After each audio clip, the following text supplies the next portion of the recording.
The supremacy of Christ in creation, and then he kind of shifts. Look at that in verse 20. He's not just the fullness of God, he's also the provider of peace with God.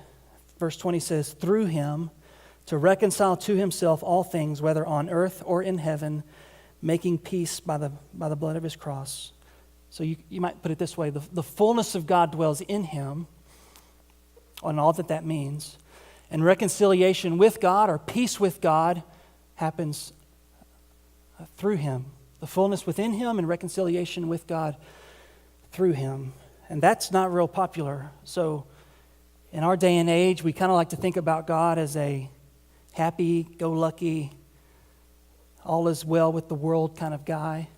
And when Paul uses words like reconciliation or peace, it implies that there was previously enmity or a separation. We've been reconciled. What? Well, you were previously unreconciled.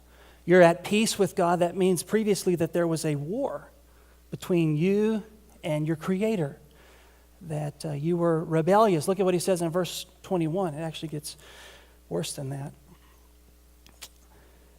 He says, look at chapter 1, verse 13. You remember this from last week. He said, God has delivered us from the domain of darkness. Like this, we lived in this dark world and it had a power over us. He's delivered us from that. He's transferred us to the kingdom of his beloved Son. Verse 21 says, you who were once alienated and hostile in mind, doing evil deeds. So outside of Christ, we were not just enslaved to sin and darkness, that we were alienated, separated. We were hostile in mind. The way we thought about God, the way we thought about the gospel was hostile, kind of like a rebellious teenager. I'm not listening to you, you crazy old woman, that kind of thing.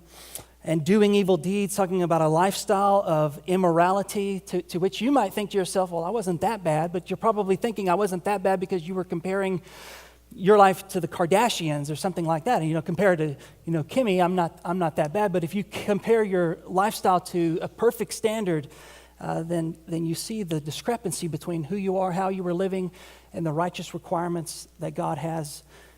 Paul's saying that's who you were outside of Christ. But glory to God, Jesus, verse 22, Jesus has now reconciled that, or us, in his body of flesh by his death, in order to present you holy and blameless and above reproach.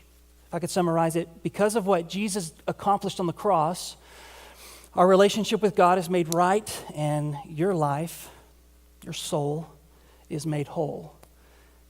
So King Jesus, King over all, the fullness of God in bodily form, because of what he accomplished on the cross, paying the penalty for your sin, for my sin, for the sins of the world, your relationship with God can be made right, and your life can be made whole. That's